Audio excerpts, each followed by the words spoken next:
வணக்கம். நான் ருத்ரவிநாயக பாண்டியன். பிரபஞ்ச பேராற்றல் மற்றும் இயற்கைக்கு நன்றி தெரிவித்து இந்த பதிவினை வழங்குகின்றேன். நாம் இன்று ஜாதகம் தொடர்பான விளக்கப்பதிவில் இந்திய அரசியலமைப்பின் தந்தையாக கருதப்படக்கூடிய பாபா சாஹிப் அம்பேத்கர் அவர்களுடைய ஜாதக விளக்கத்தை தான் பார்க்க இருக்கின்றோம். பாபா சாஹிப் என்றால் மதிப்புக்குரிய தந்தை என்று பொருள்படும். இவர் ஒரு சிறந்த சட்ட வல்லுநராக இருந்தவர். சமுதாய மறுமலர்ச்சி சீர்திருத்தவாதியாக இருந்த இவர் பொருளாதார நிபுணராக முதல் இந்திய சுதந்திர இந்தியாவின் சட்ட அமைச்சராக இருந்தவர். தலித் மக்களின் உரிமைக்காகவும் நல்வாழ்வுக்காகவும் போராடியவர். தீண்டாமை ஒழிப்பு, கல்வி, சமத்துவம் போன்ற வாழ்நாள் போராட்டங்களை அதிகமாக முன்னெடுத்தவர். இவர் குடும்பத்தில் 14வது குழந்தையாக பிறந்தார். இவர் எக்கனாமிக்ஸில் பிஹெச்டி படித்திருக்கின்றார். கொலம்பியா பல்கலைக்கழகம், லண்டன் ஸ்கூல் ஆஃப் எக்கனாமிக்ஸ் போன்ற உயர்தர பல்கலைக்கழகங்களில் கல்வி பயின்றிருக்கின்றார். எக்கனாமிக்ஸ் படிச்சிருக்காரு. பொருளாதாரம் மற்றும் சட்ட நிபுணராக இவர் கல்வி பயின்றவராக சிறந்து விளங்கியவராக இருந்த இவர் பத்திரிகை ஆசிரியராகவும் ஊமைகளின் தலைவர் என்ற நூலையும் எழுதியவராக இருந்தவர். இந்திய அரசியலமைப்பு வரைவுக்குழுவின் முதல் தலைவர் இவராகவே இருந்தார். ஜனநாயகம், சமத்துவம், சுதந்திரத்தை அதிகமாக வலியுறுத்தும் சட்டங்களை உருவாக்கினார். இவர் மதத்தின் அடிப்படையில் சாதி சமூக பாடுபாடுகளை களையும் வகையில் பௌத்த மதத்தை தழுவியரான இவர் கல்வி, ஒழுக்கம், புரட்சி போன்ற கொள்கைகளை அடிப்படையாக கொண்டு சிங்கங்களாக வீறு கொண்டு எழுங்கள் என்ற முழக்கத்தை உருவாக்கினார். இவருடைய ஜாதகத்தில் என்னென்ன சிறப்பம்சங்கள் இருக்குது என்பதை பார்க்கலாம். குறிப்பாக இவருக்கு அரசியல் தொடர்புகள் இருக்குங்க. அரசியல் கட்சியை ஆரம்பிச்சிருக்காரு மற்றும் வெளிநாடு தொடர்புகள் இருக்குது. அதேபோல் இவருக்கு சட்ட வல்லுனர், பொருளாதார வல்லுனர், இது போன்ற பல்வேறு அம்சங்கள் பொருந்தியவராக இருக்கக்கூடியவருக்கு ஜாதகத்தில் ராசி கட்டம் கொடுக்கப்பட்டிருக்கு. லக்னத்திலேருந்து 2ல் சனியும், 5ல் கேதுவும், 8ல் குருவும் சுக்கிரனும் மற்றும் 10ஆம் இடத்துல சூரியன் புதன், 11ல் ராகு செவ்வாய், 12ல் சந்திரன் மறையக்கூடிய அமைப்பு இருக்குங்க. லக்னாதிபதியை 12ல் மறைகிறாரு. அதேபோல் 12ஆம் அதிபதியும் வலுவாக இருக்கிறதுனால இவருக்கு அதிகமாக வெளிநாடு தொடர்பு, வெளிநாடு வாழ் கல்வி. பொதுவாக இவருடைய கிரக அடிப்படையில் இவர் நல்ல அறிவுத்திறன் பொருந்தியவராக இருக்கின்றார். நல்ல சிந்திக்கக்கூடிய திறன், நினைவாற்றல் கொண்டவராக இருக்கின்றார்.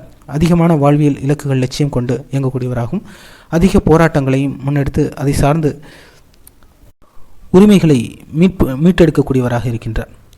நல்ல ஒரு அறிவுத்திறன், சிந்திக்கக்கூடிய திறன், நினைவாற்றல் போன்று அதே நேரம் திட்டமிடக்கூடிய குணம், வடிவமைக்கக்கூடிய தன்மை மற்றும் வாழ்வியல் இலக்குகள் சார்ந்து செயல்படக்கூடிய பக்குவம் கொண்ட இவருடைய ஜாதக அம்சம் லக்னத்திலிருந்து லக்னாதிபதியை 12ல் மறைவதன் அடிப்படையில் இவர் அதிக வெளிநாடு தொடர்புகள், வெளிநாடு கல்வி மற்றும் 10ஆம் இடம் இவருக்கு வலிமையாக இருக்குது. சூரியன் உச்சமாக இருப்பதன் அடிப்படையில் பொதுவாக இவர் அரசியல் கட்சியை தோற்றுவித்தவர்.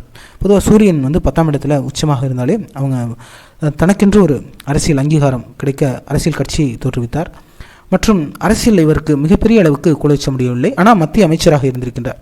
அவருக்கு 10, 11, 12 இடங்கள் சிறப்பாக இருக்குது. அதன் அடிப்படையில் முதல் சுதந்திர இந்தியாவின் சட்ட அமைச்சராக இருந்தவர்.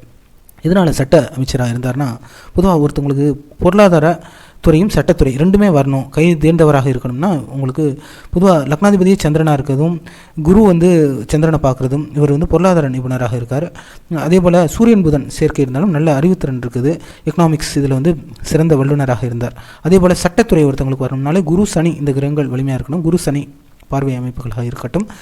அதே போல் புதனும் நல்லா இருக்குது மற்றும் செவ்வாய் நல்லா இருந்தால் தான் சட்டத்துறையும் அவங்களுக்கு சிறப்பாக வரும். அதன் அடிப்படையில் செவ்வாயும் இவருக்கு வலிமை பொருந்தியதாகவே இருக்குது. அதன் அடிப்படையில் இவருக்கு சட்டத்துறையும் சிறப்பாக இருக்குது. அதே போல் பொருளாதார துறையிலும் இவர் கைதேர்ந்தவராக புலமை பெற்றவராகவே இருந்தார்.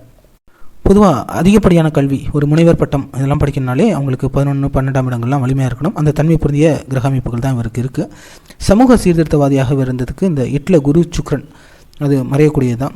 பொதுவாக சட்டத்துறை நல்லா இருக்கணும்னாலே அவங்களுக்கு 6, 7, 8 இடங்கள் நல்லா இருக்கணும். அதன் அடிப்படையில் 6ஆம் அதிபதி 8ல் மறையுது. 7ஆம் அதிபதி வாக்குஸ்தானத்தில் இருக்குது மற்றும் 8ஆம் அதிபதியும் நல்ல ஒரு அமைப்பில் இருக்குது. அடிப்படையில் இவருக்கு சட்ட தொடர்புகள் இருந்தாலும் அரசியலில் பெரிய அளவுக்கு சாதிக்க முடியாததுக்கு காரணம் சூரியன் நல்ல உச்சமாக இருந்தாலும் சனி மற்றும் சந்திரனும் நல்லா இருக்கணும். இவருடைய லக்னாதிபதியான சந்திரனை 12ல் மறைகிறதுனால ஒரு குறிப்பிட்ட காலம் இவருக்கு அரசியல் தொடர்புகள் இருந்தது. இவர் நிறைய ஆரோக்கிய குறைபாடுகள் வந்ததற்கான காரணம் இவருடைய 6ஆம் அதிபதியான குரு மறையக்கூடிய அமைப்பு. அதனால் இவருக்கு நீரிழிவு நோய் மற்றும் 2ல் சனி, கண் சார்ந்த பிரச்சனைகள்லாம் வந்துச்சு. அதே போல் லக்னாதிபதி 12 மறைவு மற்றும் 6ஆம் அதிபதியான குருவும் 8ல் மறைஞ்சதுனால இவருக்கு உடல் ஆரோக்கியம் சார்ந்த சிறு சிறு தொந்தரவுகளை எல்லாம் சந்தித்தார்.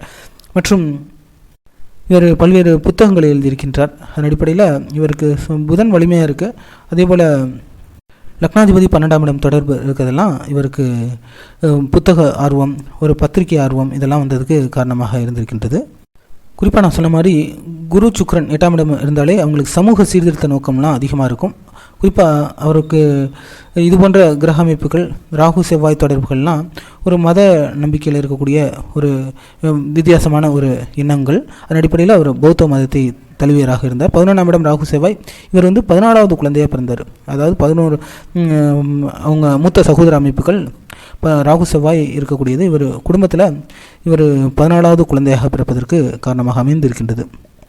ஏன்னா அன்னைக்கு உள்ள காலகட்டம், அன்றைய சூழல் அது வேறு. இன்றைய காலகட்டத்திற்கு தகுந்த மாதிரி கிரக அமைப்புகள் அதற்கென்று மாறுபாடு கொண்டதாக இருக்கும். மொத்தத்தில் இவருடைய கிரகத்தில் அனைத்து அம்சங்களும் ஒருங்கே பெற்ற நல்ல யோகமான ஜாதக அமைப்பை பெற்றிருக்கின்றார். இப்படிப்பட்ட ஒரு சிறந்த அம்சங்கள் பொருந்திய ஒரு நல்ல சமூக சீர்திருத்தவாதியாகவும் சமுதாய மறுமலர்ச்சிக்காக போராடிய ஒரு சட்ட பொருளாதார வல்லுநரான பாபா சாஹிப் அம்பேத்கர் அவர்களுடைய ஜாதக விளக்கத்தை கொடுத்திருக்கின்றேன்.